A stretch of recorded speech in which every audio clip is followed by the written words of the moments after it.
What's up? What's up? What's up, YouTube? It's your man, King Anan, over here with the Ghana plug, and glad to be back on YouTube Live again. So, today I want to talk about if the African diaspora is to blame for the plight of Africa. So, whenever you jump on, make sure you introduce yourself. I'm going to post the link of the chat. So, if you want to come on and talk to me, you're more than welcome to do so. But on this channel, I create content to help create different avenues for the African American community to get plugged into Ghana. And that's why I call my channel the Ghana Plug. So usually it takes a little while for the channel or the live to get warmed up. So we're gonna give it a little bit of time for people to jump onto this live. But if you jump onto this live, make sure that you say hi in the chat. But looking forward to having a lively discussion tonight.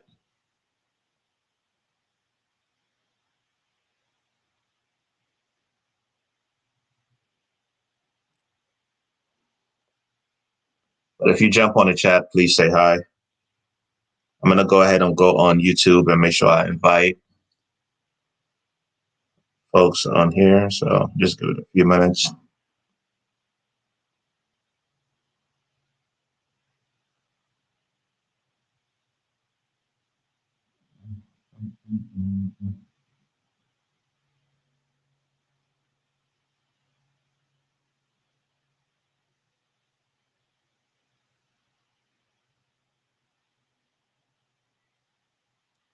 But if you jump on us live, please make sure you say hi in the chat. I hope you had a great week.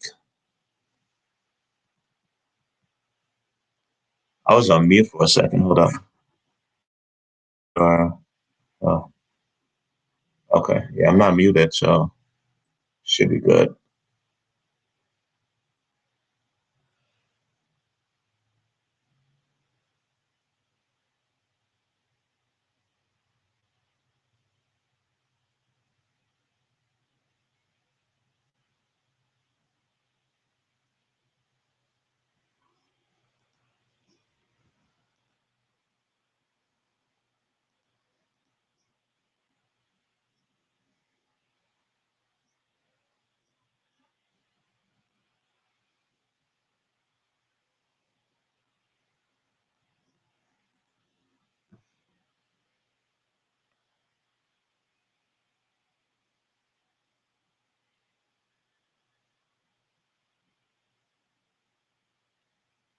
All right. So I'm just inviting some people onto the live.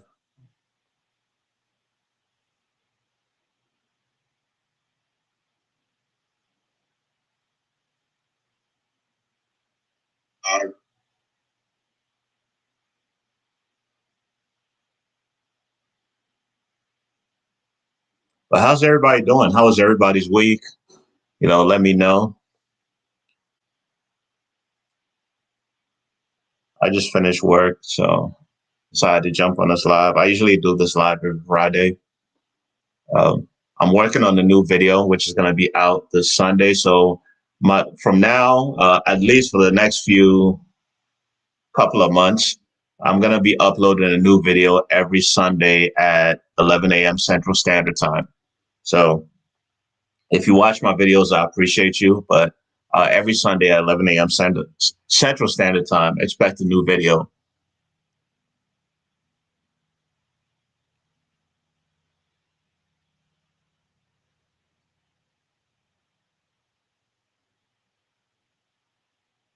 And then if you're watching this on a replay, please make sure that you like this video and say hi, say what's up if you're watching this replay. And also let me know where you're watching me from.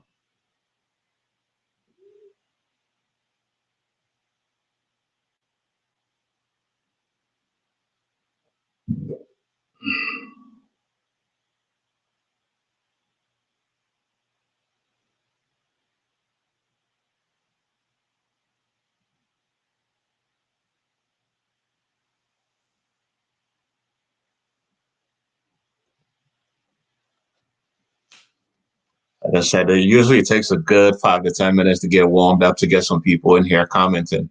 There we go. Family travel history. Hello, Atlanta. You're not too far from me.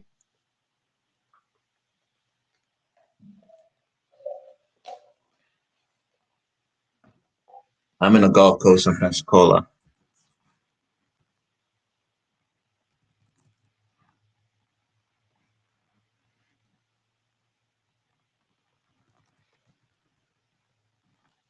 So how you doing, family travel history? Oh man, I don't know.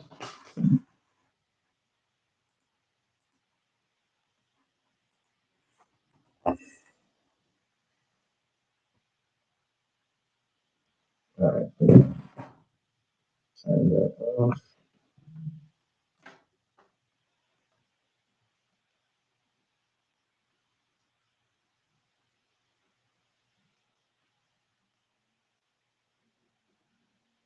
Yeah, yeah, they got quite a few beaches out here. More than a few, actually. I mean, we're in the Gulf Coast, so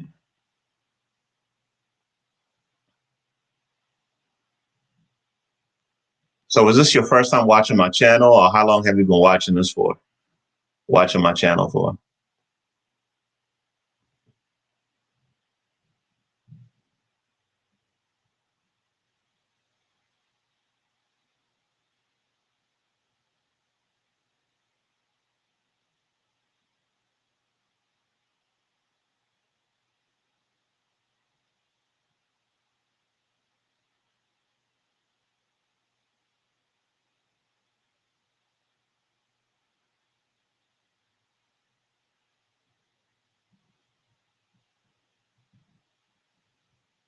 And have you been down here before?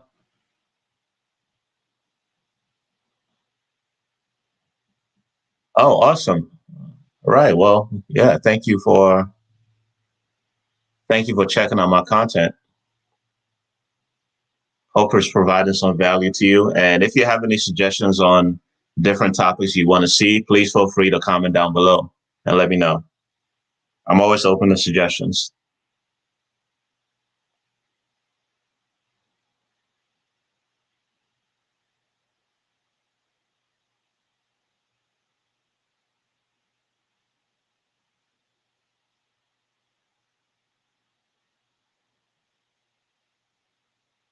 Awesome. Papa, that's my cousin over there.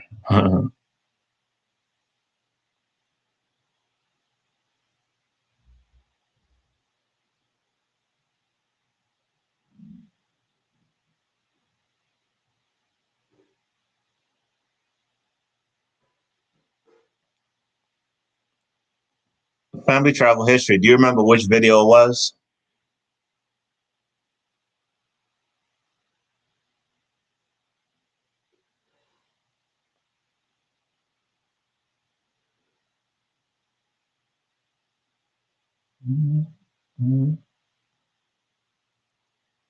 Panama City. Okay. Yeah, I was over there not too long ago, a couple of months back.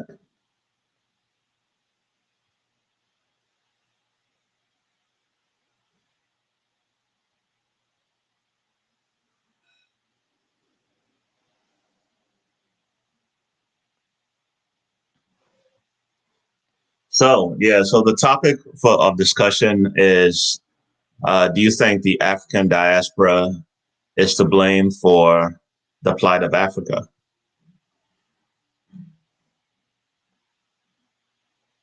Because, a lot of us obviously, left Africa many, many years ago. For me, myself, I've been here for 30 years, grew up here in the United States since the age of 12. Thank you. Thank you for checking out my videos. It's much appreciated. So it's just recently over the last few years that I've been thinking about considering, moving back to Africa, because I've been here long enough. America is home, has been home for, the last 3 decades, but, it's still, Ghana is my home, and I want to go do something in Ghana. I want to go. It was where I was born, so I just want to go be part of the change in Ghana, because a lot of times, diasporans, we go to Ghana, we visit Ghana, and then we see all the problems, and we just complain about the problems in Ghana, but we're not a part of the solution. We go to Ghana, we enjoy, we see our family, we, we relax, de-stress, and then complain, and then come back here, and then, complain some more about the ills of Ghana or other parts of Africa. But what does complaining do? Complaining is not going to make a change. It's not going to make a difference. So the only way to really make a difference is to put your boots on the ground in Africa, and then try to do something that will benefit the motherland.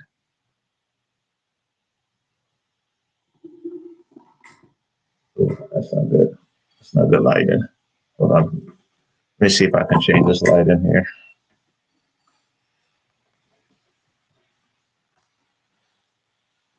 There we go.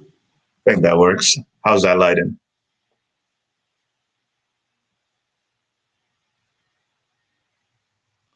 So if you guys have any input, please feel free. Feel free to share.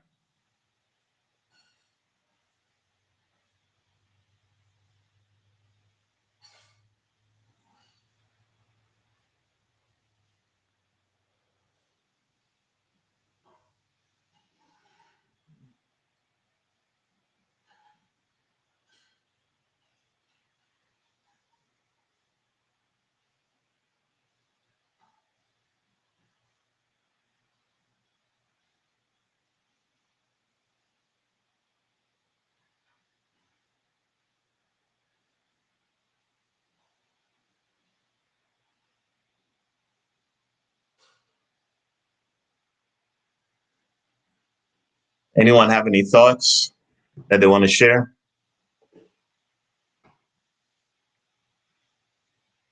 Or we could talk about anything.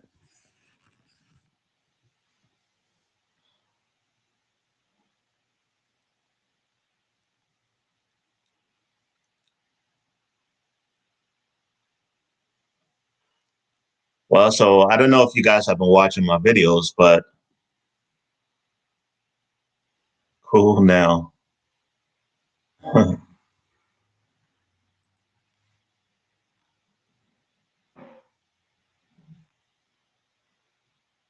was just having a similar discussion today. So why do you think that is, family travel?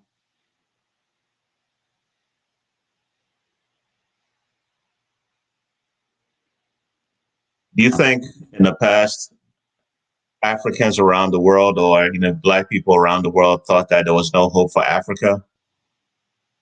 Or do you think that maybe is based on the education that we've had in the West, that we looked at Africa as this downtrodden place that,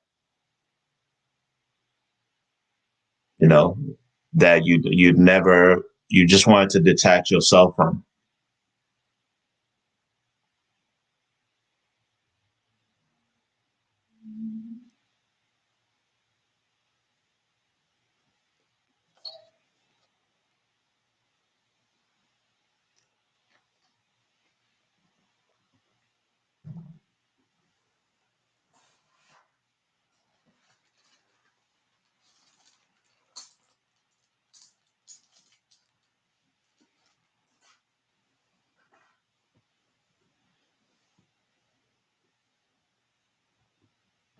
Brainwashing from media and fear.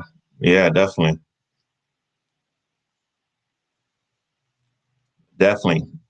Yeah, I touched on this last week on the live, and I was talking about how in the 80s, National Geographic used to put in their magazine, pictures of, now you all know, pictures of children with, flies and all kind of images that were, that were imprinted in the psyche of, people in the West for many, many, many years. And that's the image of that a lot of Americans, and especially African Americans, used to have of Africa as this place that they'd never want to visit, you know? Yeah, so it's been a lot of brainwashing. And as a matter of fact, I read somewhere that the National Geographic had actually put out an apology, that they wanted to apologize because they sensationalized the image of Africa as this place of, poverty, famine, and just a place that you wouldn't want to visit, because of all the wars and, the ethnic conflicts and, all of that and more.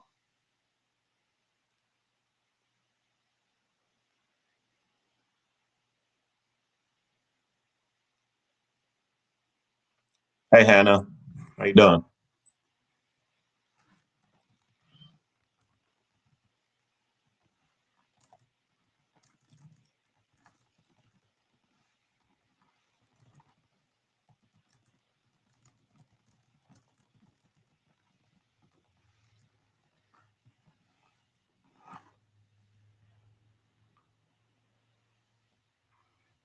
We're just getting started.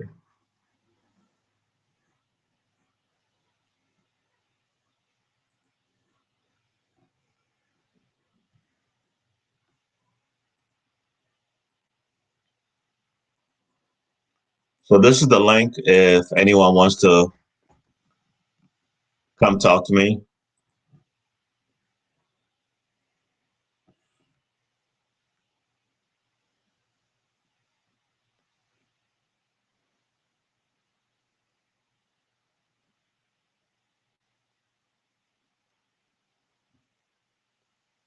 I'm doing great. Yeah, just been working and planning content for Sunday. So everything's good. How about yourself?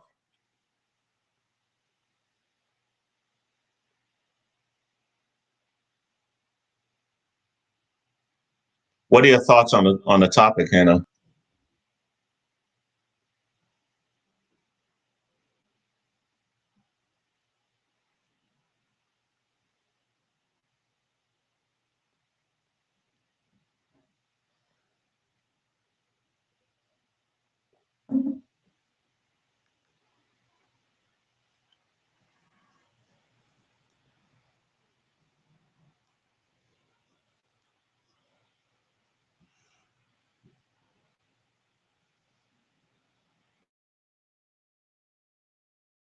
Let me know as the topic. And if you want to get onto the camera into the live chat room, please feel free and let me know.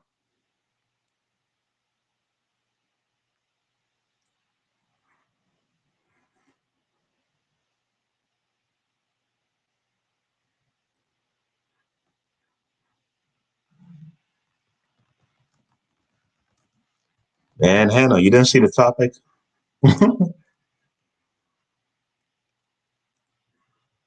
You just saw my name and just clicked on the video, huh?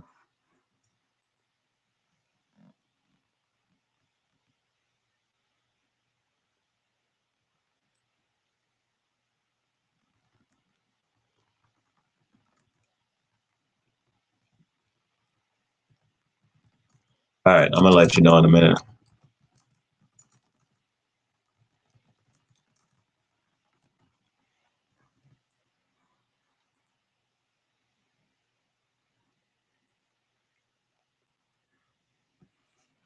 That's the topic right there.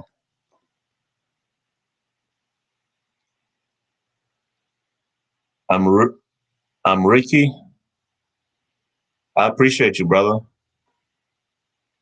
Appreciate the love. Yeah, we can. Yeah, hopefully, God willing, we can meet in Ghana one day.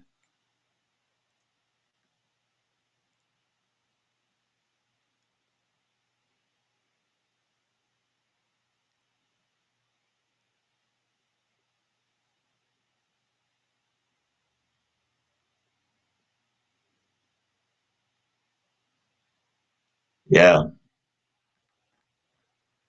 How long you been watching my channel, brother?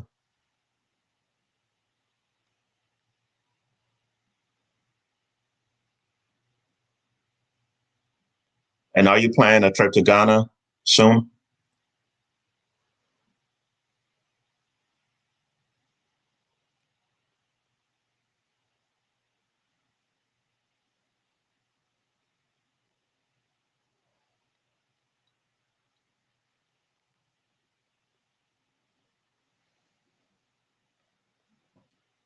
So that's kind of a bold statement to make, that the African diaspora is to blame for the plight of Africa.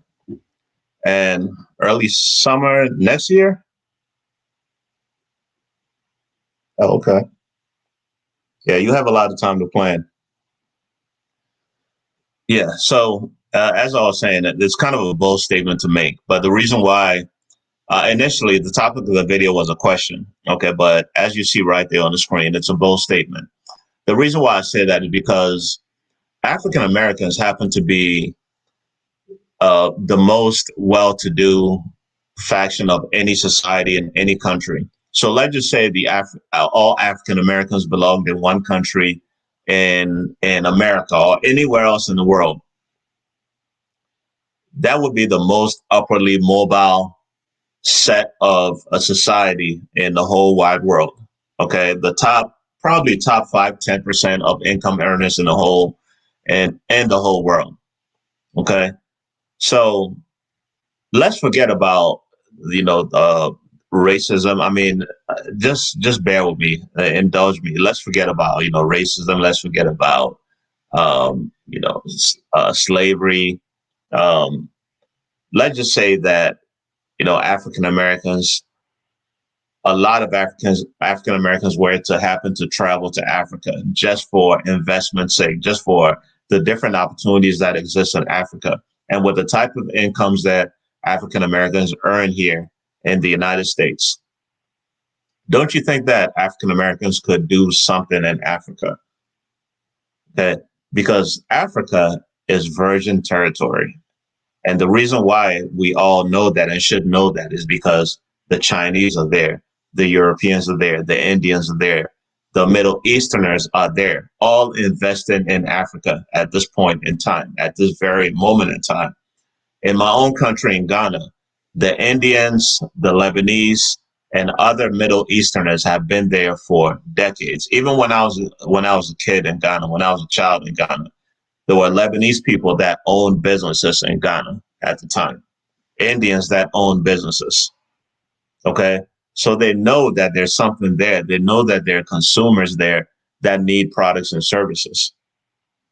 And there are more people that are going to Africa. So Africa right now, to me, is like the gold rush in the 1800s, in the mid to late 1800s, where folks were rushing to California to mine gold.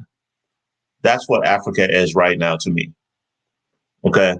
So we can all sit here and complain about racism, about our brothers and sisters getting killed in the streets, or we could all take a look at Africa and at least go visit there first, be open to visiting, and then seeing what opportunities are available there for investment, to start a business, to create some type of legacy for your family. So let me know what your thoughts are on that.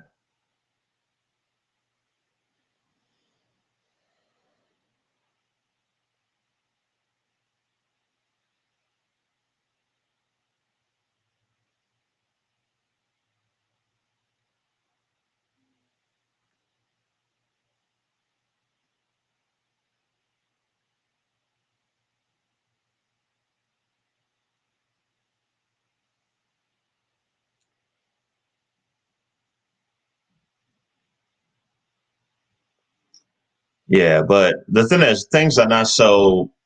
It's really complicated in Nigeria. Okay, the systems are not set up in such a way to do business efficiently. The schools are not the same as they are in other parts of the world, and that's why a lot of Nigerians live outside Nigeria, move outside Nigeria, and make a really good living because they really have the hustle mentality. They're hustlers.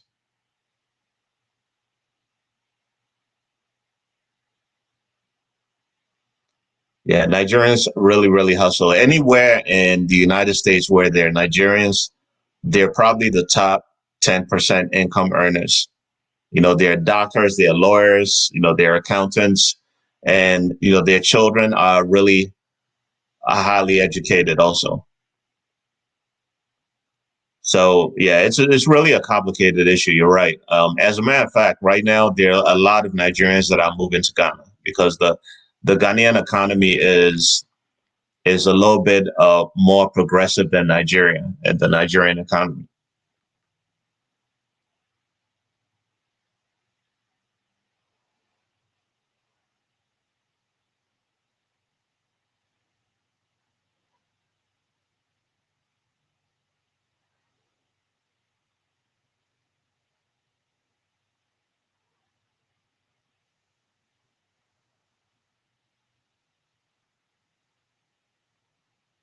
It is kind of complicated.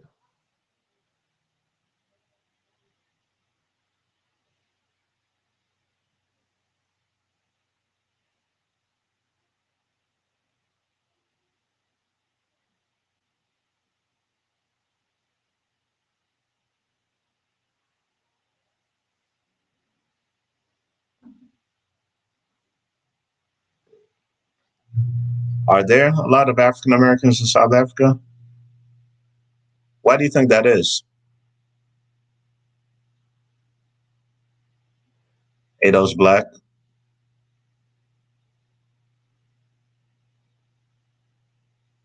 Oh, I didn't see you there.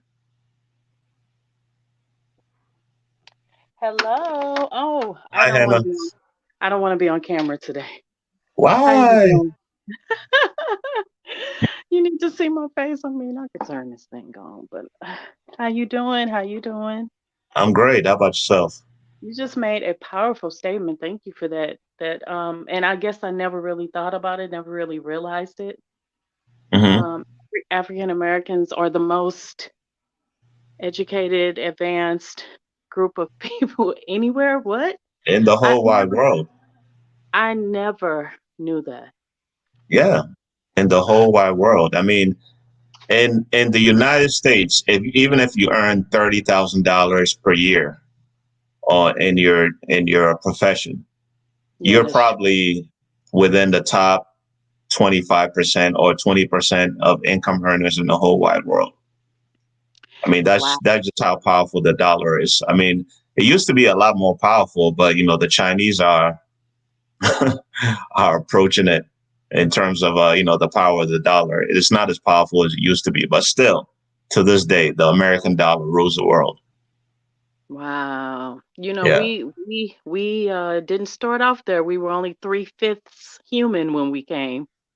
Mm. You know that, right? Yeah, yeah, of course. I know about the 13th Amendment. Or was it No, the no, probably the 14th no, Amendment, right? no, sir. What I'm saying is Mm. we were considered three-fifths of a human.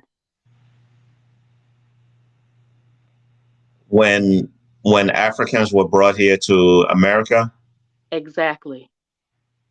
oh, I mean, I thought the enslavers didn't even consider Africans human at that point. Well, yeah, they didn't. They didn't. Like Yeah. so, I mean, and I mean, so I mean, and it's been a lot of carnage between our arrival and today. So I Hmm. mean, a lot of innocent blood was shed for us to get here, is what I'm Yeah. saying.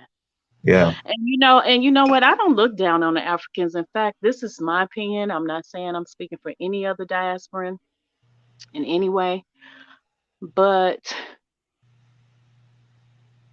the way the Africans have taken care of the land, preserved the natural habitat of the land, it's just and they were pushed out. They were pushed out by what the French or whoever, everyone who was colonizing them, the British. Hmm. So um, they just stayed true to real life, and I love that part. You know what I mean? Because it's turning out to be a blessing in disguise for the times that we live in. You Mm. understand what I'm trying to say? Not really. Please elaborate. You said it's virgin land, Hmm. so it hasn't been I personally, you hear a lot of diasporans on a lot of these expat videos complain about, it ain't no Wi-Fi, it ain't no this, it ain't no that. See, I love that it's not all this crap over there. I Mm. love the natural, you know, greenery, the natural animals, the natural way that God intended for us to live. And I mean, I know it's some advancements and some industrialization and things going on, but I'm just saying it's it's been preserved. The Africans have preserved a lot of things. I think. I don't know. I could be wrong. You can correct me. That's Um, why I think that's why it's making it, the apple of everybody's eye right now. You know what I'm saying? Because it's just like you say, virgin land. If yeah, you have a vision, you can almost do anything you want. absolutely. You're right. And when I say virgin land, I'm not actually just talking about the soil.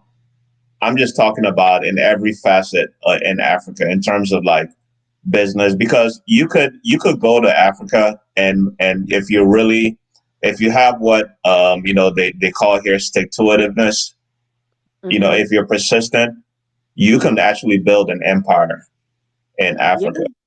I, That's I think that's what I truly believe. I believe You that know, too. yeah, And I love it. I love that idea. I love that concept, that right. construct.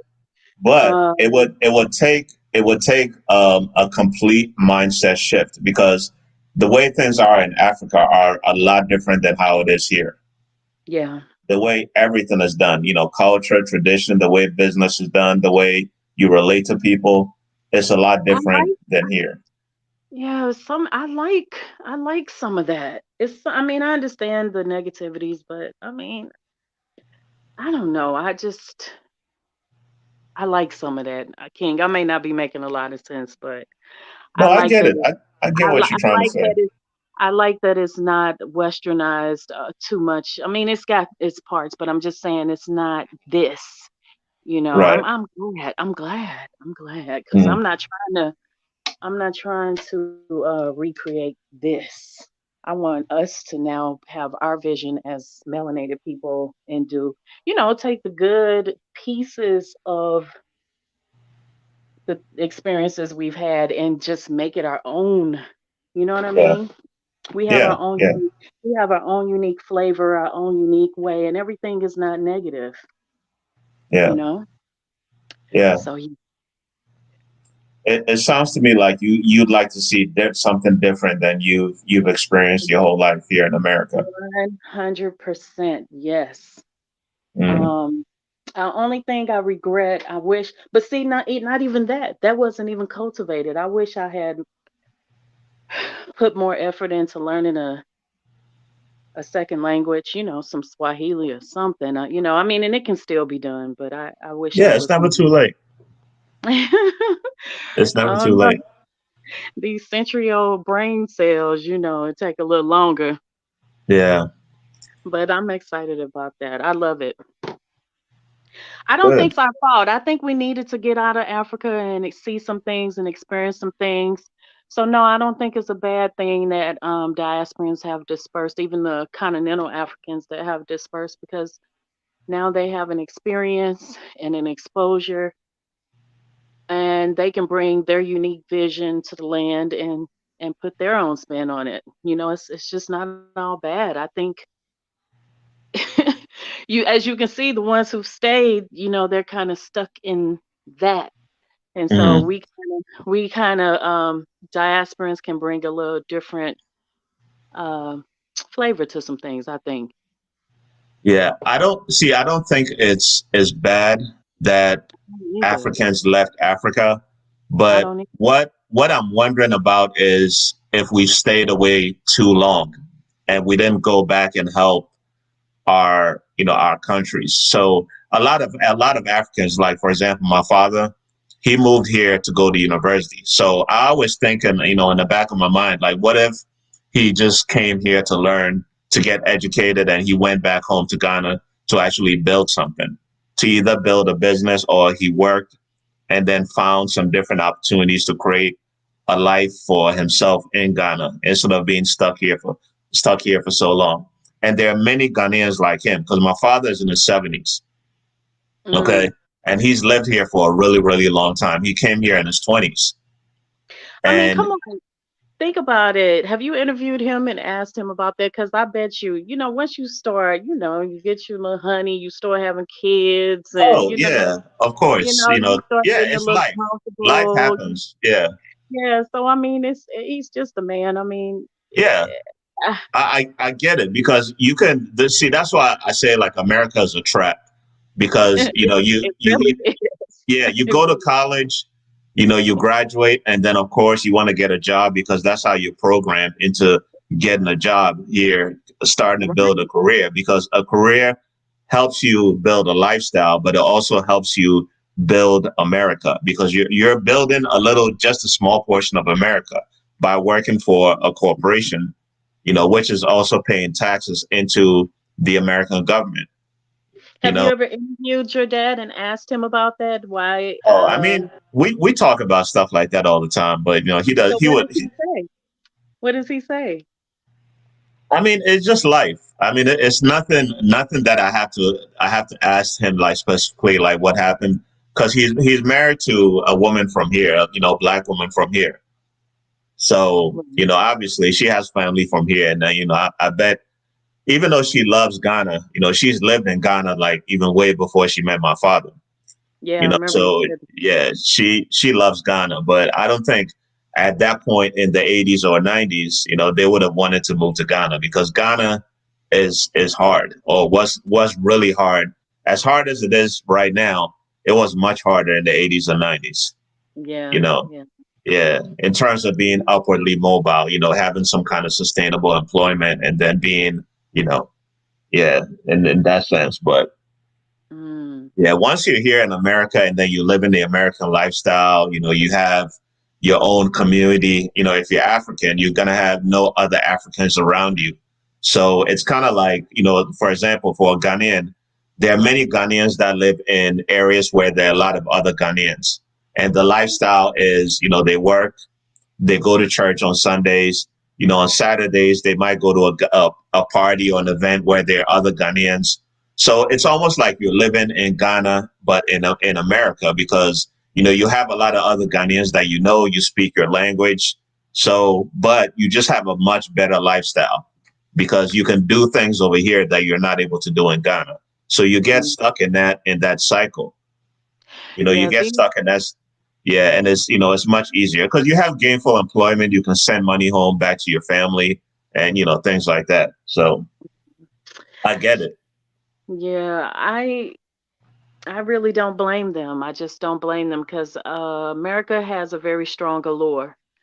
It does. They have a It very does. powerful allure, and you get in here with these comforts, and it's like, look, it's It hard to has. move. It's It hard to has. move. It has a lot of what I call shiny ball syndromes. Whenever you're on a path to do something, you see this little something that distracts you. You Right. might want to do one thing, but there's something that comes along and distracts you. And things. Yeah, there's so many things, and in this country, they're really, really smart marketers. They're all these companies, these The multi-billion-dollar master companies. marketer. Exactly. Master. They know how to market to you to get you in a cycle where you're consuming and consuming and consuming, and it can get you into debt. And then you're stuck feeding into that cycle, working just to pay bills and all that. And that's Yeah, what gets people stuck over here.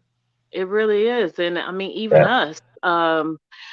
But I don't know. I asked you this last time we talked what you thought about the State of the Union. I think that some of this stuff is about to change in a major way. I mean, I want to be completely wrong about that, but I think it's time to. I mean, you and I are around the same age. I might be a little bit older than you, but we could still get over there and do a little something. Yeah, yeah. I'm not that old. We're not that old. I mean, I don't know about you, but I feel all of my age. But Oh yeah. absolutely.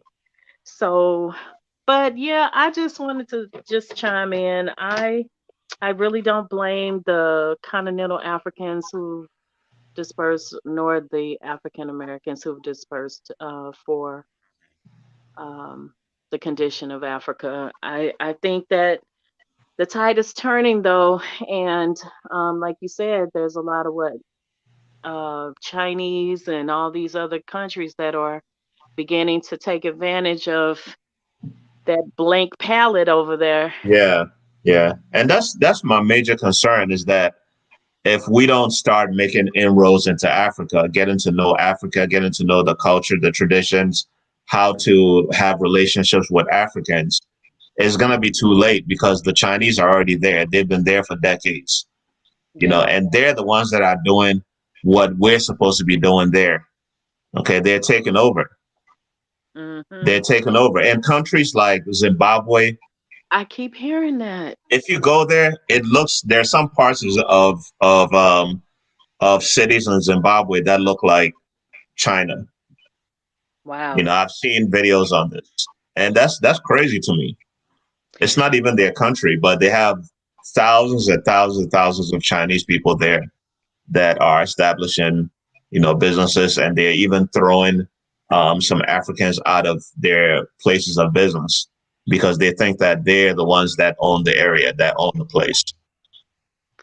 So, Well, you know, one sect of diasporans I rarely hear about migrating back to the land, and that's the Brazilians. I don't hear about them migrating back that much. Do you? I hear about the mm, UK. I hear about the UK, the Black British. I hear about the Caribbean blacks and the U.S. mm, blacks. I don't hear about the Brazilian blacks. Those blacks trying to come back. yeah. That might. Do you? Not really, but during the year of return at the end of 2019, when I was watching videos on the events back home, I did see some Afro Caribbean people and some Spanish people because there are a lot of black Brazilians and other Yep. parts of South America. Yeah. So Mm. yeah. So, So so yeah. my question is, Mhm. I've been listening to the conversation and some of the things you said. I want to bring up one point Sure. is me being an American and living the American experience. I don't know if you guys remember the term rat race. Of course. We live in a rat race, meaning once you on that wheel, it's hard to jump off. So Hmm. you go and do that 9 to 5. So I'm as you being a native coming here, I don't know, all of your experience. I do understand why there's a disconnect because there's not a lot that's been implemented to connect us together. So you living in your community and you're doing your 9 to 5, it's hard for you then to find, oh, should you go over there? Because again, those preconceived notions of who the American Negroes, so called, are is, oh, stay away from them. And for us, it's a disconnect because a lot of us do not leave outside of our communities. Hmm. So we never know, like, we don't even know where you guys are. So let alone how to connect. So Hmm. I'll just throw that as one of the starting points. Therefore, when you're in that rat race, how then, if I can't connect to you and you're only like X amount of miles away from me, how do I then connect to a continent that's thousands of miles and there's water in between? Right. How do I even get there? So then you take that notion and you leave it out your head because I'm still on this wheel trying to just figure out how to survive. And when you get a little something, you then give it back to a community that's not then feeding back into your own. So you're never able to build enough to say, let me get on that plane, let me get on that boat, let me see how I can then Yeah. build Yeah. a bridge Hmm. back to to chime the in. home that I don't even have any idea what it is, where it's at, what it's about. Nothing. It's like the light blind leading the blind. Right. Uh, I get your point. That's a valid point. But the one thing that we all have to remember in America, there's a lot of different resources that you can get access to if you really want to do something, if you really want to put your mind to doing something. That's a nice concept, but it's hard to do if Hmm. when your mindset is when you've been industrialized. This is an industrialized system, and Hmm. to go against that system is hard. It's easier to say, harder to do. Yeah. Not so King, impossible, but it's harder to do because Yeah. now with the internet, it's made it a lot easier because, oh, let me go to the library. And if you remember those card catalog, how Yeah. did you find anything up in there, let Yeah. alone a book? Oh, here's the African. Okay, here's the African section. And Yeah. The how about information this? was And hidden. you got 3 books on it. Okay. Right. And if you King, found a librarian and nice enough to even tell you where the heck that was at. So Right. that's what I mean. It was harder to do. So Yeah. this You're right. right now, it makes it a lot easier. Yeah, you're right. You raise valid points. I mean, I'm old enough to remember looking in the microfiche machine and putting the thing in there with the tape and then looking through the old newspapers to do research, just for they still school and all have that. those at the university. Yeah, yeah, I remember that. But now, what we're looking at, computer or smartphone, you can look up any kind of information. So you're right. King and Um, on, that's what I was just about to say. YouTube has opened up the floodgates. mhm. And, I personally believe that going back to the continent should it's a spirit connect. Like I feel the land calling me personally. Yeah, I'm just true, speaking for true. myself, because and never ever am I saying that every black needs to just pack up and go to the continent. That I No, would but never. see, but the thing I'm is just, again, ma'am, I'm just talking for myself. no, no, I no, don't no. ever. I'm not saying that. What I was gonna just interject is, I got my passport, and the first place I could go was China, and it was not because I wanted to go there first. It was hey, $350, and I could get this. It was just a cost-effective trip for me to take.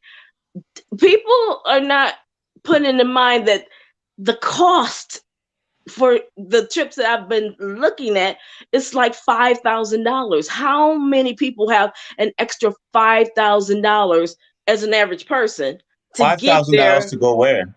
to Africa? Right. I was just about to say that. To No, do it doesn't. what? It doesn't cost five So thousand I'm dollars to not go there. finding any real cost-effective trips to get me over there. Where in And Africa does it cost $5,000 to go to? Seriously. I've looked at Kenya, Tanzania. I've looked at Nigeria. I looked all over, and Really? so the packages I'm finding is like they're so expensive. So Are I'm the just I'm package? just throwing that out as one of the reasons why I think a lot of us is the disconnect of finding the information of how to even get over there. If even if we wanted to say, okay, let me just dabble over there, where a cruise vacation and you can get these different plans, you could do it's the information is readily available, maybe on purpose, maybe not on purpose, maybe just not finding the right information because again of the disconnect. So a lot of people say, oh, people just don't want to go over there. I don't think it's a lot of people just don't want to go over there. I think it's a lot of people just don't either have the funding or the resources or the information on how to get over there. Well, the information Where, is out there. Right. I mean, right now, if you yeah. said that in the past, that would be true. But Where right there's a now, there's will, no there's a excuse. way. If you want to learn about Africa, it's easily accessible. Yeah. You just need to Google it or YouTube it. So the information is there. That's why I have my YouTube channel for other African Americans to connect to Africa. That's the main purpose of my YouTube channel is bridging that gap that I've seen has been existing ever since I've been in this country.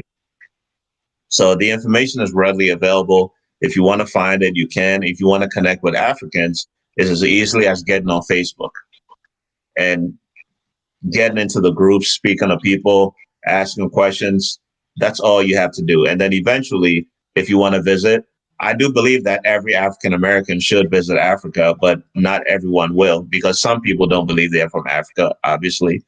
A lot of these blacks And a don't lot of think that us they're don't black. even leave out of our neighborhoods. I mean, that's Mhm. if you ask a lot of us how many have taken a trip outside of where, I mean, out of their state. Mm, for a lot of Not a lot. us, it's not a lot. Mm. Yeah, I think that's another problem. That's another problem. yeah, Where there's a will, there's a way. yeah. That is That's true my also. view. Mhm. Yeah. But Ado's Black, I wanted to answer your question. He asked, when did you learn about slavery? And I've said this quite a few times, but I was 12 when I was brought here to the United States by my father, who's been, living here a really, really long time. And one day, it was like within maybe the first month of being here in the United States, I entered the middle of seventh grade. So one day, sitting in my social studies class, um, the teacher passed out some textbooks. I was flipping through. I guess it was at the point of time where they talk about the slave trade.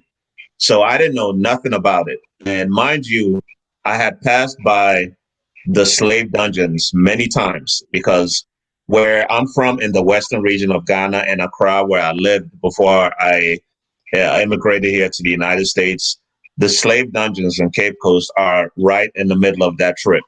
So I had passed by, with my family, traveling between both points many, many times. And I never knew what happened there until I arrived here in the United States. And I saw that textbook of, the enslaved lynchings, the dehumanizing pictures of Africans in, picking cotton and being whipped with, chain with a whip and everything. I didn't know nothing about that. So it was really a shock, just being here and adjusting to the snow in Massachusetts, adjusting to the cold, being from a tropical climate and being here, and just that shock and just that adjustment, and then also that day in class, just seeing those pictures and how human beings were treated. At 12, I was a very naive boy. I didn't know a lot about, a whole lot. I did see or learn about America from the movies when I was in Ghana, but I didn't know anything about the slave trade. I didn't even understand how Black people got to be here by watching. I used to watch a lot of American movies back then in Ghana. Beverly Hills Cop. I saw Coming to America in Ghana, Ghostbusters, all those movies. I used to watch them, and there were Black people in those movies. I Yeah, didn't know it. yeah, and I wouldn't feel bad about that at all. Only from the perspective, there's a lot, even living here, we don't know a lot about the histories. A lot Mm, of things here, we don't know a lot about the Asian American history and them being in California, how they got here, or even the Indian reservations and the things that went on. So yeah, there's a but lot of missing links within their history that that shouldn't. now we're That's starting to open up, let alone yeah, our own history being in the South and what actually went on the plantation and how babies were fed to alligators in order for them to be able to get the yeah, alligators to use it for their. So there's a lot of missing links, tons of them. yeah. But I mean, the internment camps and all that shouldn't be as important as our history, our African history, even Thank you, before. No. Akeem. Yeah, I was I thinking didn't the mean it exact same thing. in I was that thinking the even exact same perspective thing. of their experience, but the thing is, there's a connected dots of why is their experience there? How does it connect to us? Because again, even with the building of the railroads, hmm when I was in school, they said, well, the Chinese built it from the western side. Oh, I'm like, oh, okay. And I never thought anything behind that. Then find out later that It was wasn't the true. Irish. The Asians were used as like how the slave patrols were used. So they were like the handlers of us. on the west. So we built the whole railroad, but no one has any information. So that's why I mean these different missing links that we do not know the whole story. We know pockets of it, but not the whole story. And unless you know the story, it opens you up to say, oh, this is why things are done this way today. This is why there's disconnect there. This is why things are, because we only get little pieces of it. So that's why I was pushing that point out. Not saying that it's relevant to our experience, but you then understand why there's so many disconnects. Because when you're, that's the point I was trying to put out. So you guys have a wonderful evening. I just want to put my little 2 cents in it for whatever it's worth. And you guys take care. All right. Thank you for joining us. Have a nice weekend. King, I want to piggyback off your point you just made. I can't. Kwaku had asked me the very first time I did an appearance on your program, why Africa, and I've actually thought about that more since I was first on the program, and I do want to respond. Myself personally, I have zero interest in being anywhere with anyone who had anything to do with oppressing us, colonizing us, enslaving us, exploiting us, abusing us, mistreating us. So for me personally, I just want to be with my own people. Period. So that takes the US, that takes UK, that takes Australia and all them right up off the options for me. I don't want to be in Spain. I don't want to be in Portugal. I want to be with only us 100% every day for the rest of the second half of my life. And I mean, I'm almost 50. So I think a little different than people who want to be with the Chinese or the anybody else except for black people. I'm B1 all the way. I just want to be with black people. That's it. B1, baby. Yeah, I'm kind of like you. When I was a kid growing up in Ghana, right? Like I learned French. I used to take French in school, right? So when I learned about the Eiffel Tower, that was my dream. I like for the longest time, I always wanted to visit the Eiffel Tower. For the longest time, that was my dream. I said, like, I'm gonna go to the Eiffel Tower one day and go to the top of the Eiffel Tower. And then recently, like over the last few years, like 5 years, I started learning more about Africa. Because really, before 5 years ago, I didn't, even though I consider myself African from Ghana, I really didn't know that much about other African countries except Nigeria and Ivory Coast because they're right next to Ghana. My father has family in Ivory Coast, so that's my family as well. And I lived in Nigeria for a year. So those are the only two countries that I really, apart from Ghana, obviously, I really knew a little bit about. And then kind of I wanted to learn a little bit about Kenya because I've always wanted to visit Kenya as well. But apart from that, I didn't really know about Africa as much. So when I came back from Ghana the last time, which was 5 years ago, is when I started really getting into Africa and learning about Africa. And I started watching like YouTube videos. Yeah, like everyone else that wants to learn about Africa. So ever since then, I was like, why do I want to visit these European countries? And when there's so much in Africa, there's the same things that are in Europe are in Africa, but they're just not shown. We just don't really know about it. And we have so much excellence in these, even those tribes. I've been watching different what do I call it? The African news channel, Tanachi. I can't even know. I don't even remember how to pronounce it. I would Black have to News look at my Channel? channel. Is it BNC? I have to look at my stations to remember. But I watch the news, all the tribal dress, all the artisans, all the black businessmen that are making major moves in Africa. I'm talking about Africans doing top of the line African things. I mean, it is so attractive to me, all of it. And I'm like, I when I get done seeing what we doing, then maybe I'll go around and check out what everybody else doing. But for real, right now, I ain't thinking about nothing but what Africa is talking about. Period.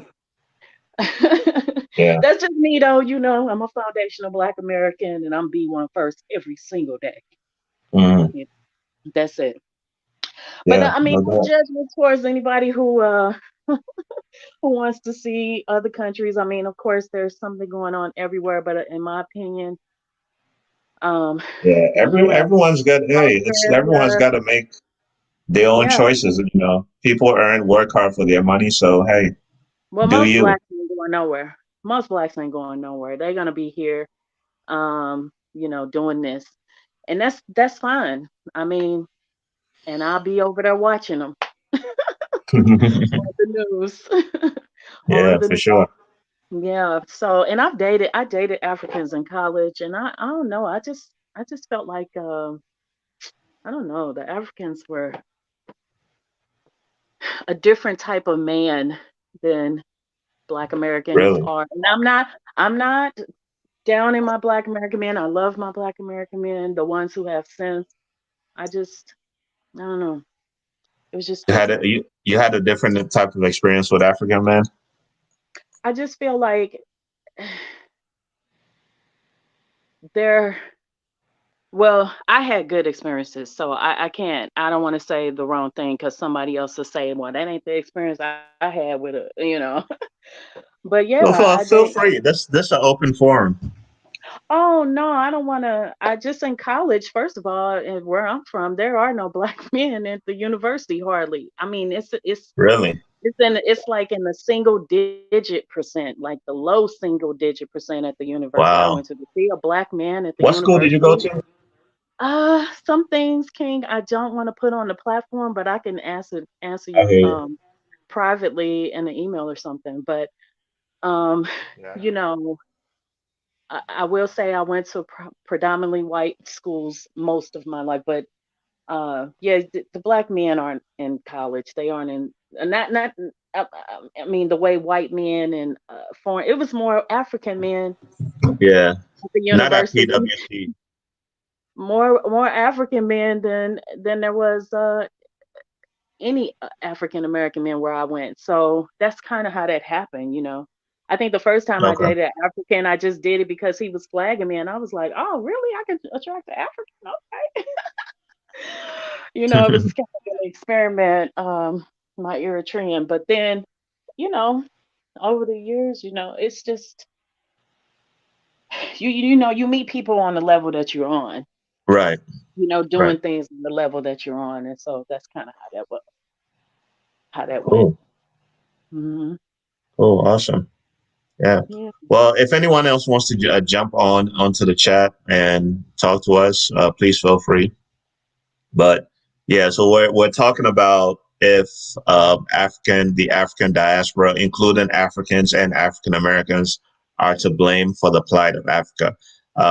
It's just a hypothetical question. I mean, I don't really blame. I don't really feel like we're to blame, but it's just a hypothetical question. And what I mean is that are we to blame in the fact that we've left Africa for so long? And we saw the conditions in Africa, but did we really do anything apart from just help our families by sending money home to our families? You know, could we have done something better? Could we maybe have tried to invest, tried to move back? But even with that, there are obstacles and situations that would have maybe prevented us from doing different things in Africa, just like folks are trying to do now. So yeah, if you have any thoughts on that, please feel free to chime in on the chat, or if you want to join us on the live also and talk to me, please feel free. You don't have to be on camera if you don't want to, but I do want to see your beautiful face if you're so obliged. So yeah, that's what we're talking about today. But yeah, thank you for joining the live, Shakita. Shakita is here, Family Travel History. Thank you. Who else is on here? I'm Ricky. Thank you guys for joining me on the live. And I'm going to be uploading a new video on Sunday. So from now on, my videos are going to be uploaded Sundays at 11 a.m. Central Standard Time. So stay tuned. I'm going to have a new video this Sunday. Oh, speaking of your video on Sunday, Hmm. I really enjoyed the interview with Jay. That was awesome. Good, cool. Yeah, Jay is on a mission. He is on a mission. He's just all over. Every time I look up, he's in another country. I think he's in Nigeria now. yeah, yeah. He is. Yeah, he I'm just doesn't happy. stop. I'm happy for him because he's gonna find his place where he just settles in and bring his family in. And he's so talented. Yeah, I think he's gonna be pretty awesome. yeah. That once brother he, has a lot once to he say. gets once he gets rooted and once he gets his process going, I think he's gonna be phenomenal. In fact, I was thinking about doing a tour with Jay. Um, Cool. Yeah. So yeah. what about the interview stood out to you? Well, I like how he once he and I've heard him on his own channel say these things as well, but once he put his foot on the ground, he said he felt cheated. Like, Mm, oh my God, they lied to us. yeah. They've been lying to us this whole time. And um he said he even got a little angry for a minute, you know what I'm saying? Because I think a lot of Yeah. blacks, if we really knew that we had somewhere to go, we were Hmm. actually brainwashed to the point that we thought this was the best option possible. And then maybe for a time it was, I don't know. But Yeah. for some of the heinous attacks and things that we've endured, I mean, I think a lot of us would have got up out of here a little sooner, for Mm, sure. And but then so now I love how he's transformed into exploring his American roots and then bridging them back to the African hmm. roots, and how he's coming full circle for his line. It's really pretty amazing, Yeah. actually. Yeah. That's the one thing that I like, that for him learning about Africa um has actually made him want to learn about more about his roots and like South Carolina, Exactly. where he said he was born. Yeah. And if I could just make one final point, King, and I probably just go ahead and close out, is the because of the suffering that Black African American men have endured, um, I think a lot of our Black men could be healed if they could get out of here. Because Yeah. Jay's ministry was to men because he knew that if more Black men, these are his words. I heard him say before that he knew if more men could get away from this environment and attach themselves to that we could heal. You know what I'm Mm, saying? yeah. I love that part of his vision for Black men, and I want that too. I would love to see our Black men whole and not in the conditions that we in. The things that's going on, that we have turned in on ourselves. We went from sticking together to turning on one another. It's just sad. And so yeah, that's an awesome vision. I hope more. Every time I see young men on his tours, I'm like, yes, he got one more. He got one more. He got one more to Yeah. come over and Yeah. have this experience. And so it's really awesome to watch. Yeah. Brothers like That's a him doing what he's doing. Yeah, that's a good point because over the last couple of years, it seems like 7 out of 10 of African Americans that visit the continent are women.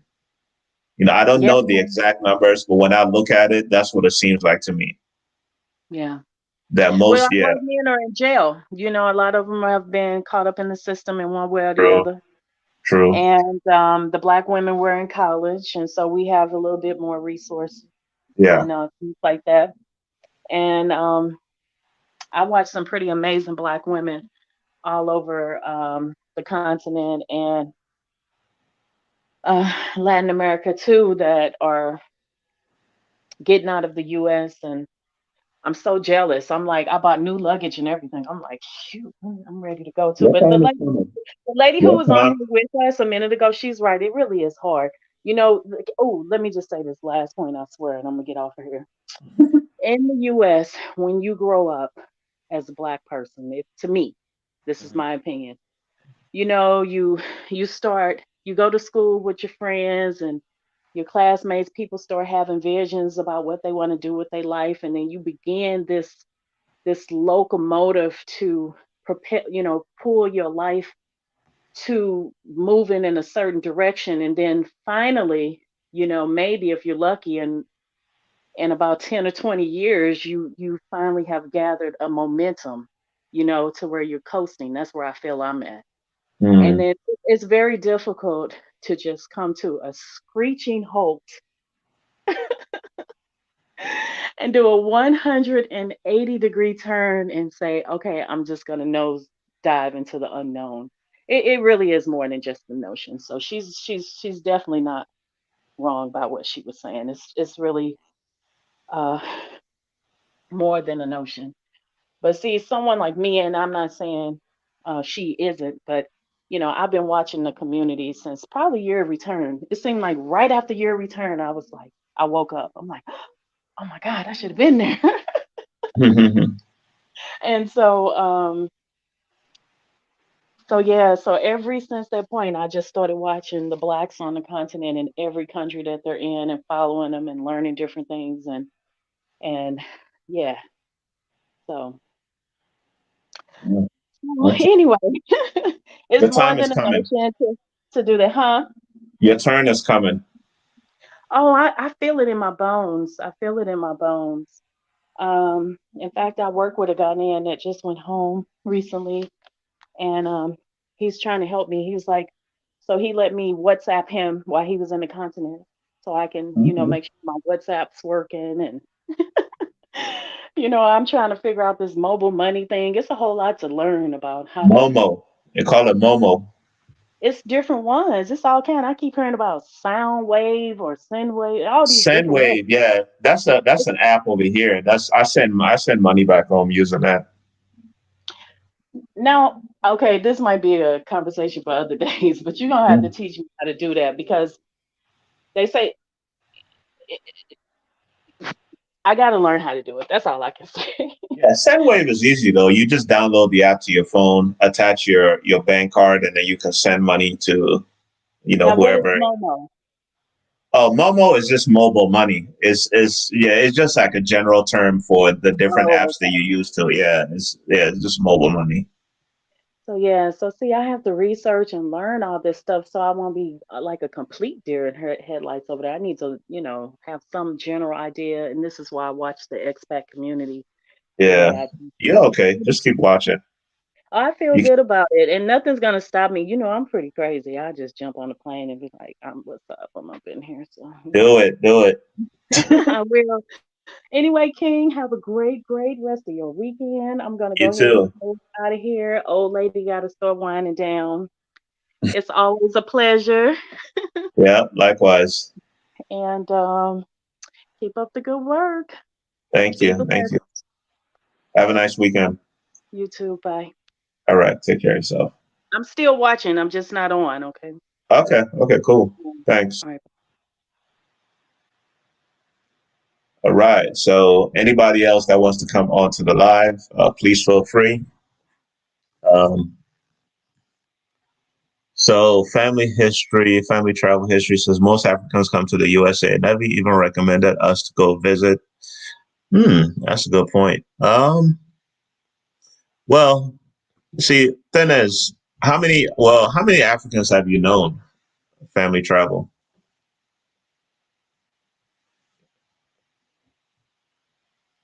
Yeah, whenever someone, asked me in the past, where I was from, and I told them I was from Africa, they might have asked me questions about, Ghana, what it's like, and I would tell them you should visit.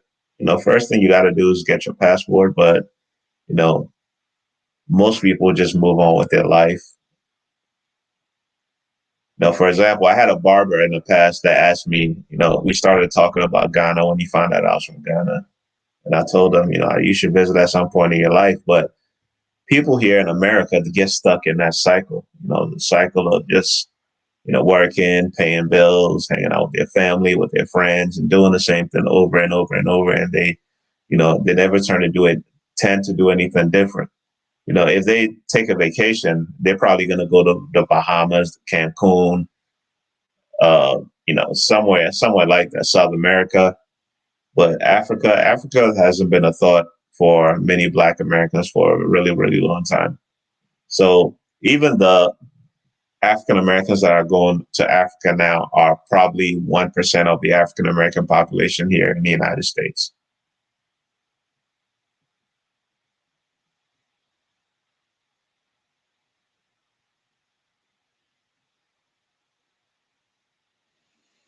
Yeah.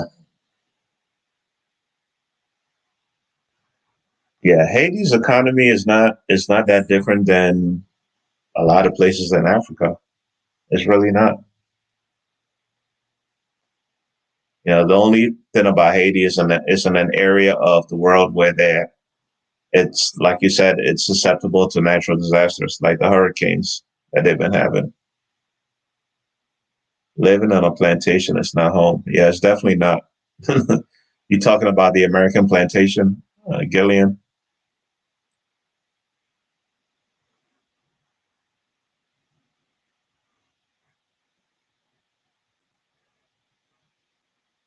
Yeah. So if anyone wants to jump on and talk to me, this is the link right here. Please feel free.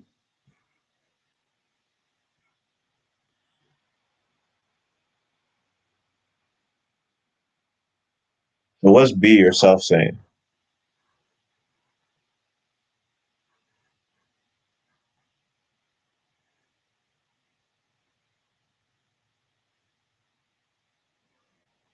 Hmm.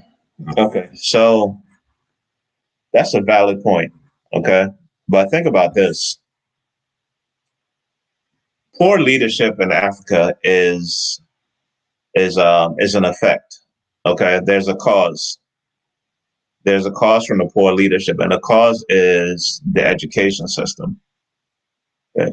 Because in the past in Africa, there's been great leadership. There's been Kwame Nkrumah, Jomo Kenyatta, Thomas Sankara, just to name a few.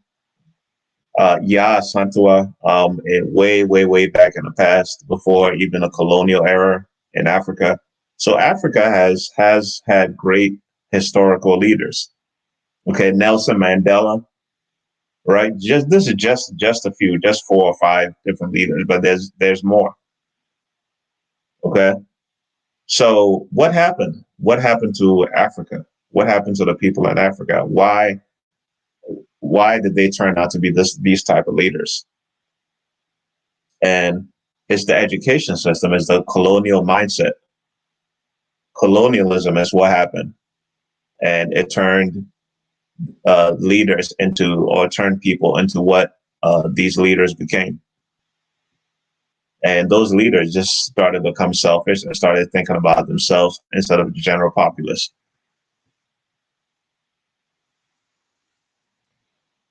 But your Caribbean Black people are Africans. That's where they came from.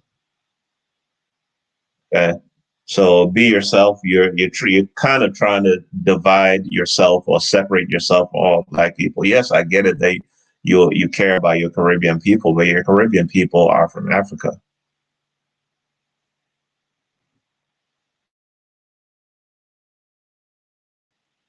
The same is basically what I'm trying to say. Be yourself. We're all one and the same.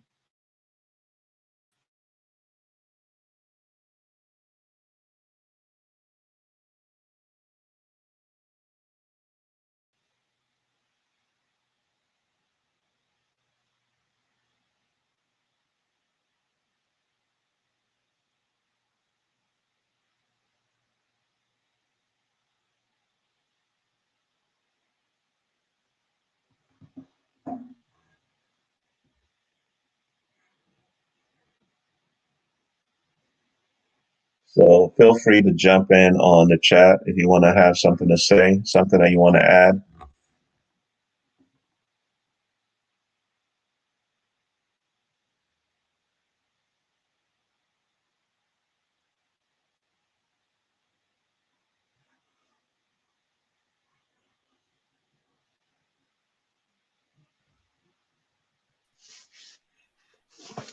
Good evening.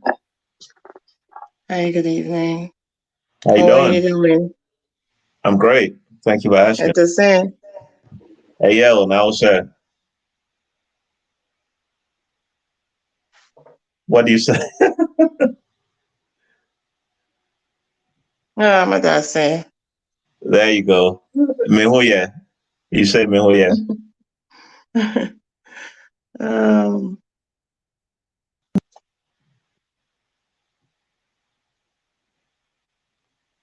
Gillian, I think we have a bad connection or something because last week, there's some kind of delay on your end. Last week was the same.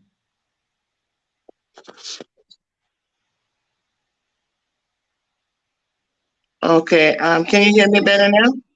Yeah, I can hear you. Okay. What's He going was on? okay. He was speaking actually about the Caribbean. Um, Who's that?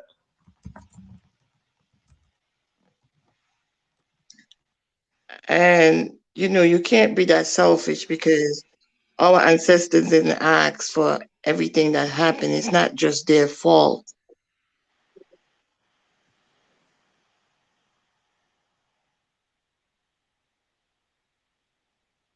Hmm. We have to give and take the situation that happened, with the colonizers and the chiefs.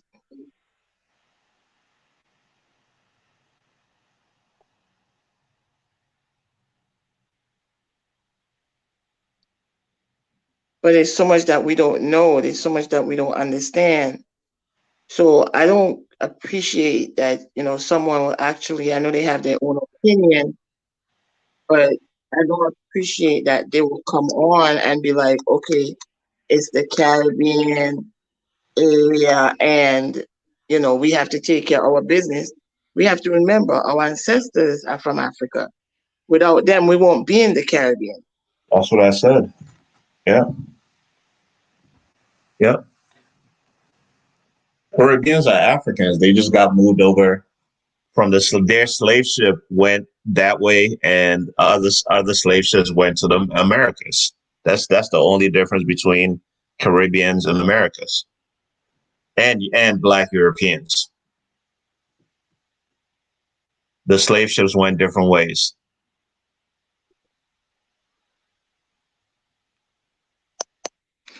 Yeah, but then a lot of the slave ships that came to the Caribbean, especially Barbados, which was the first headquarters for slavery, they took a lot of those slaves, up the coast to the Americas too. Mm-hmm. Yeah, yeah, for sure. So we all mixed up. We don't know exactly who we are, where we from. You know, we can't just sit here and say, we have our own issues. Yes, we do, but we are one race. We're one people, and we're one people. We're all, African. I mean, even way, way, way back thousands of years, Africa is the birthplace of civilization. Everybody came from Africa. It's just that some people left, and because of the environment, some people tended to have lighter skin because they lived in closer to the North Pole. That's the only difference between us and white people. We're all of the human race, but because of the conditions back, the environmental conditions back thousands of years, the pigment of the skin changed. That's all it is. We retained the melanin, and other people just got lighter. That's the difference.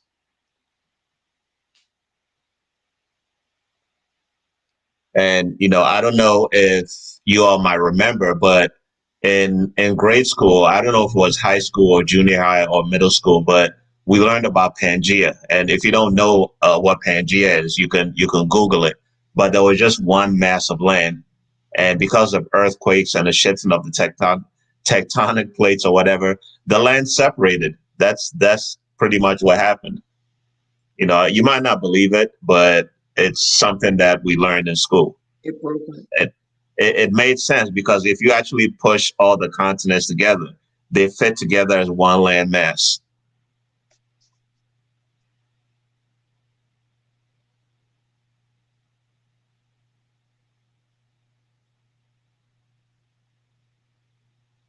Well, it's so much happened that the continent, breaking up.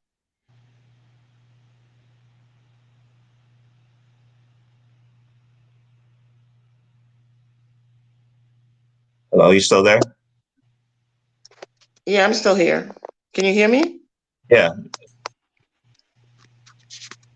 Okay. Yeah, I'm here. Can you hear me? Yes, I can. Go ahead.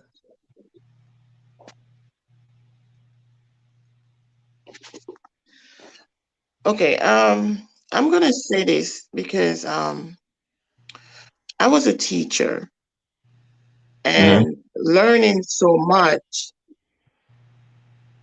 in history.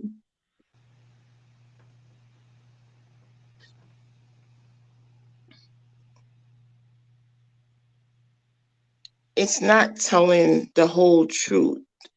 We need to tell our own story.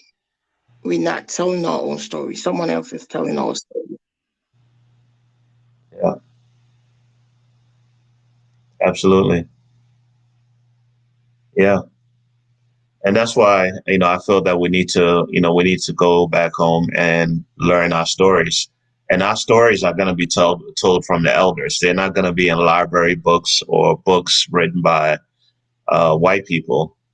They're going to be told by the elders. The only way you get real what happened in the past is to speak to somebody that's older than you. Because in Africa, they're griots. They're people who the spokesperson for the chief or the chieftain was called a griot. Okay, and I'm sure you all have heard of griots. We call them different names, but just for the sake of the conversation that we're having, uh, you know, those are the people that told the stories of what happened back then, and they learned it from their elder, maybe their father or an uncle who was a griot also, because that position got passed down. So those are the people that can actually teach you what happened. Obviously, if you're an African American and you go to Africa, you don't know the language. So someone who's a griot might not be fluent in English and be able to tell you a story, but there are also going to be other people who might. And the only way you're going to learn the history is to go to Africa, because what obviously is told in the history books here is not true.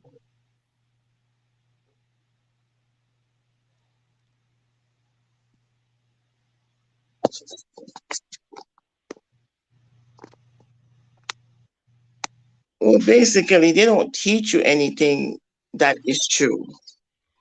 It's all psychology. Yeah, yeah, absolutely, absolutely. And that's what So America is based off of. It's psychology. And what do it's actually reverse psychology.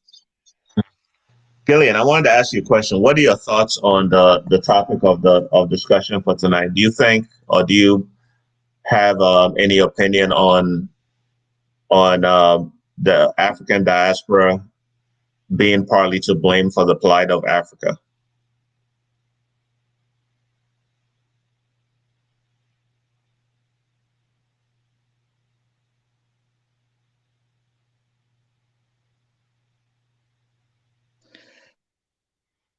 I won't actually say the diasporas because the diasporas go off of what was told to them. Mhm.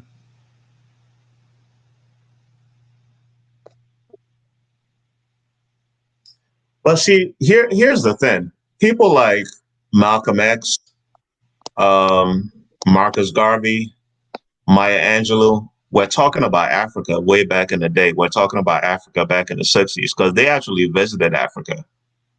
You know, and when Malcolm X made his pilgrimage to Mecca, he talked about how he had visited Africa and he saw Black people in Africa. And also he saw whites who are Muslim and he started feeling different about white people.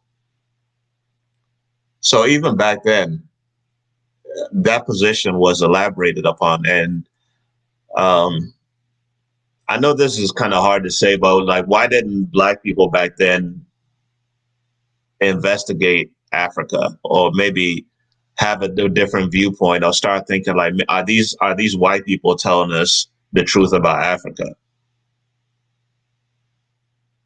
Does that make sense? Does that question I'm asking make sense?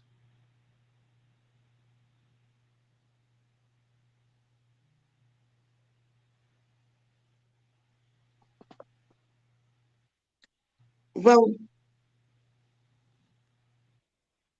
the question makes sense, but if you look at the history, you can't blame Malcolm X and Maya Angelou because they don't even know the truth. They going in from outside, and everything is based off what they were taught.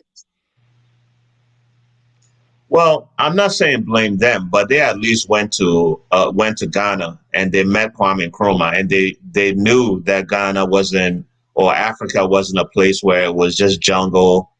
They actually saw Ghana, a capital city, a place where there were buildings, there were cars, there weren't any lions or tigers walking around.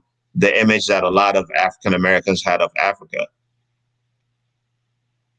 So when they came back and they talked about Africa, they spoke about Africa. I'm sure he told a few people that, you know, when I went to Africa, there wasn't no lions or tigers or bears walking around.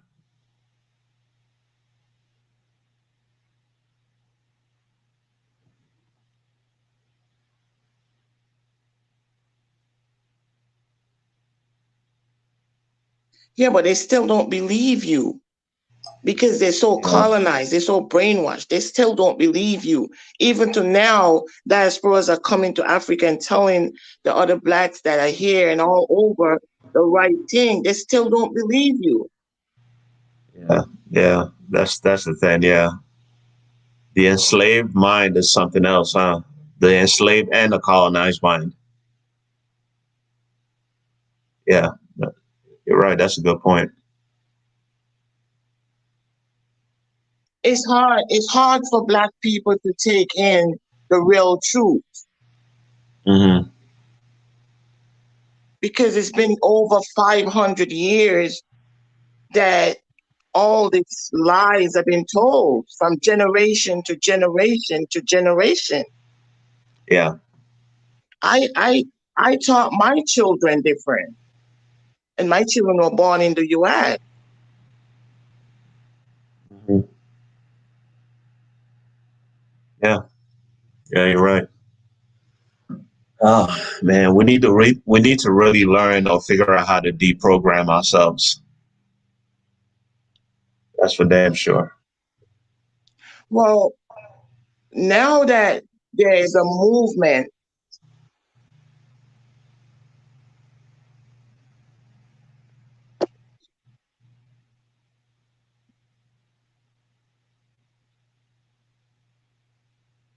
you know, a lot is going to be learned from each other. A lot is going to be told different. I think we just need to tell our own story instead of, you know, going off of the books that was given to us, Mm-hmm. elders. Yeah. Yeah, you're right. Like, let me give you a little story of myself. Sure. I'm from St. Vincent and the Grenadines, and I'm part indigenous with the Caribs. Part what? And when others, when I put my story out there and I'm telling them about the Caribs, They think it's a lie. Mm-hmm. Hmm. Wow. They can't believe that. Okay, I'm saying to them that the Carib people was there when the colonizers came. Okay, and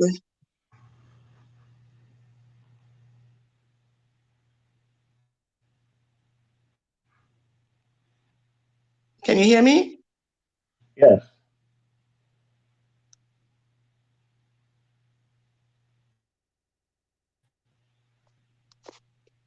I think you've been. Can you hear me? Go ahead. Yes, I can. Okay, and I'm also like was trying to tell them that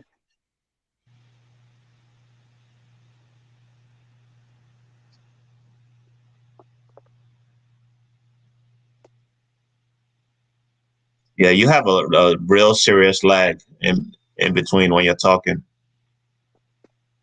okay, I might have to come out the live and come back in. Okay, yeah, try that. Yeah, I'll kick you out and then you can come back. Yeah, thank you all for just staying on the live. Super chats are available. You know, I'd appreciate donations to help me grow the channel. So just to let you guys know, if you want to donate and help the channel, I really, really appreciate it. But yeah, thank you for joining the live and, you know, engaging with my content. I really, really appreciate you guys for everything that you're doing to build this community. Appreciate the love. Yeah, we need to stop trying to convince people and focus on those who know, do, and the youth. Yeah, that's for sure. That's what I'm passionate about is educating the babies. And because, you know, when you get to a certain age, the mind is set. You know, I love the statement that a man convinced against his will is of the same opinion still. You know, you cannot convince somebody who's grown to think different or act different, but you can groom a baby, a child, and to start thinking the way that you want them to think. Okay, and think much better, have better thoughts and better behaviors and actions, and those actions can lead into better results. And that's what we need to do with you know, the youth in Africa. You know, it's not gonna be easy, but I always say it's gonna be worth it. Okay, because nothing that we're doing, you know, even with this YouTube live, it's not about me. It's not about anybody else. It's about the future. It's about our descendants. Okay, because if I can just touch one life, touch somebody to think different and see things in a much different perspective, you know, I'd be happy. So yeah.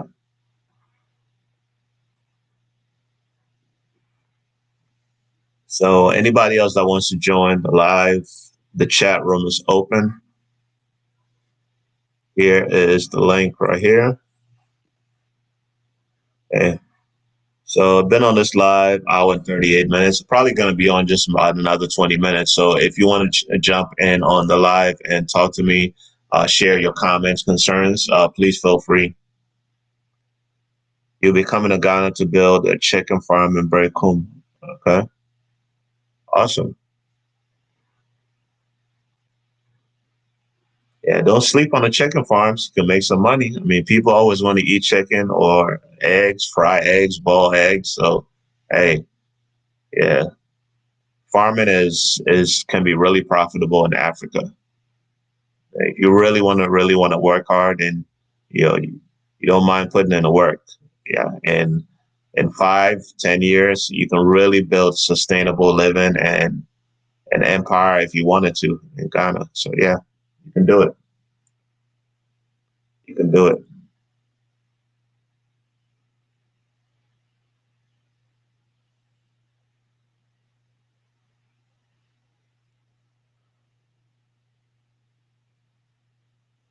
Ooh.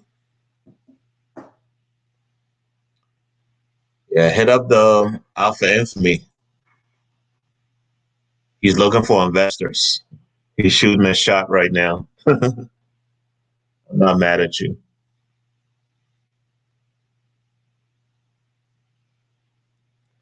Anybody else want to join the live, please feel free. It's been a long day for me. I don't know if you guys can tell, but my eyes are kind of red because I'm tired. But I decided to jump on here anyway because I want to keep this going every Friday night.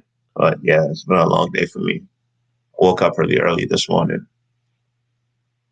So I really appreciate you guys hanging on here with me and catching this live every Friday. But yeah, if no one wants to jump on, then we're just gonna go ahead and just end this live. So let me know in the chat if anyone wants to join the live. But other than that, I'm gonna have a new video uploaded on Sunday. I'm still working on editing, the hardest part of this gig, but I've made a commitment to keep pushing out this content about Ghana, about Africa.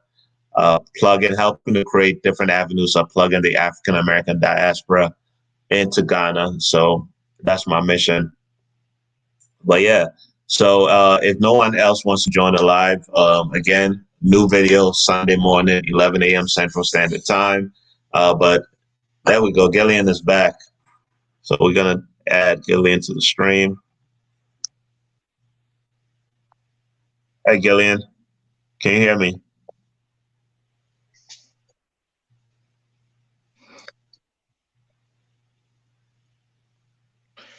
Yeah, I hope it's going to be better now. Okay, Hi. yeah. Okay. Like I was just saying, we all should just tell our own stories. I think by telling our own stories, that we can learn from each other, because I'm going to Ghana. I live in the US. Mm-hmm.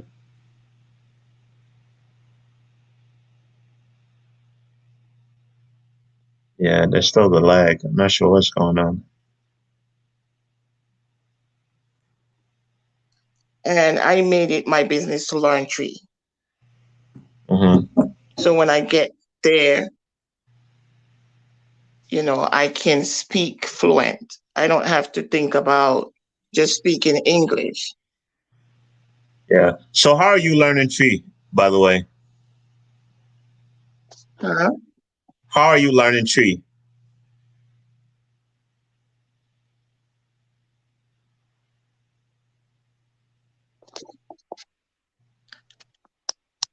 Well, true that I was a professional and I'm a teacher. It's not hard for me to just learn the language by myself. I have friends in Ghana, but I speak with them every day. So I speak Tree with them every day, and I just Oh, learn it as I go. wow. That's awesome. That's really commendable because it takes a commitment to be able to learn another language when you're older. It's easier when you're younger. You're much younger. But anything is possible, though. You just got to put your mind to it that you're going to do it.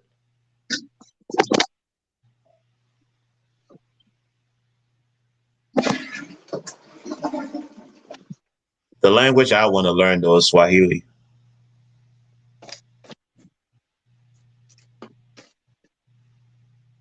Yeah, it's not a hard language though to learn. No, it's not. It's not. I But I started mean, Swahili, but I said I'll wait until after I finish the Tree. yeah.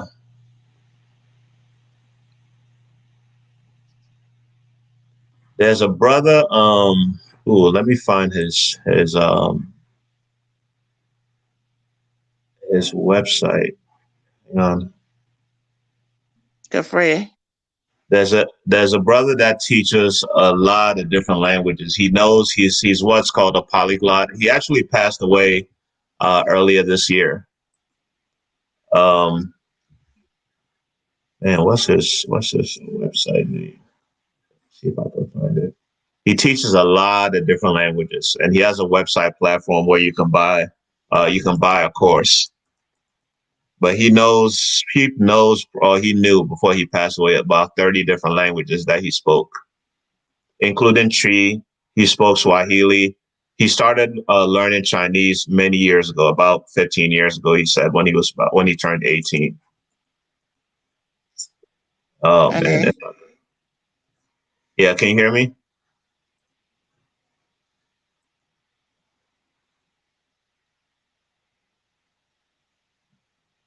Hello?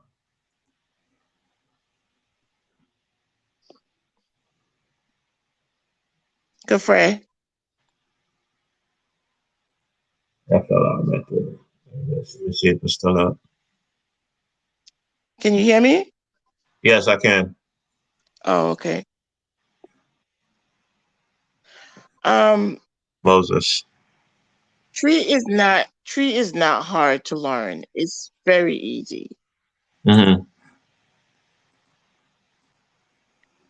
So speaking it for me, I don't have a problem.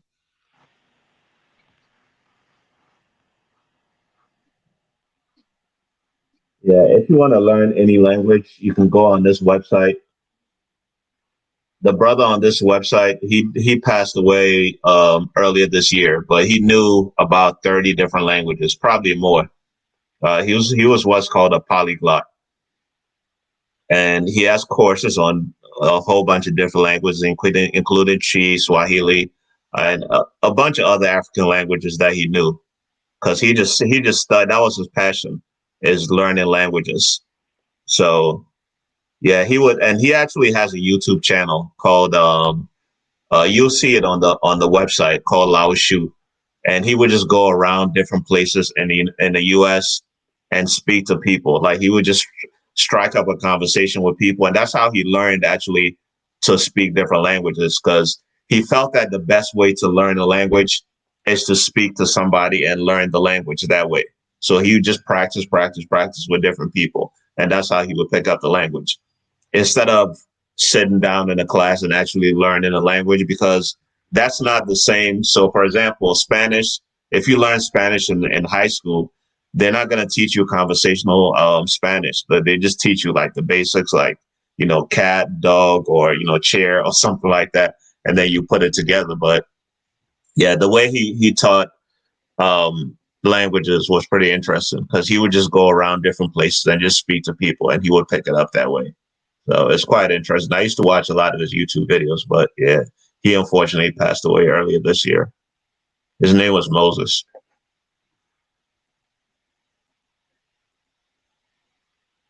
Yeah, I always wanted to purchase one of his courses, but I just didn't see how it would fit it into my schedule, because when I found out about him, I had just started my YouTube channel, and I would just started. I was really building. So yeah, but yeah, check that out. But yeah, Gillian, I'm gonna end this live because it's been a really, really long day for me, and I feel like if I kept talking, I'm gonna develop a sore throat. So I really, really appreciate you guys for joining the live tonight. I'm gonna come back next Friday night, so if you guys want to join me again, hopefully it's gonna be another interesting topic. Thank you all for joining. How much I appreciate you guys for just checking out my content and engaging with the content. But again, there's going to be a new upload on Sunday, 11 a.m. Central Standard Time. So I really, really appreciate you guys. But have an amazing weekend with your family. Please be safe out there. All Have an right. amazing Okay. week. Thank you. It's always a pleasure. Sure, And you sure, have a absolutely. wonderful weekend. Absolutely. So you guys have an amazing weekend and an amazing week. Raji, I mean. All right, brother. We'll catch up next week. All right. Okay. So thank you guys. Much love.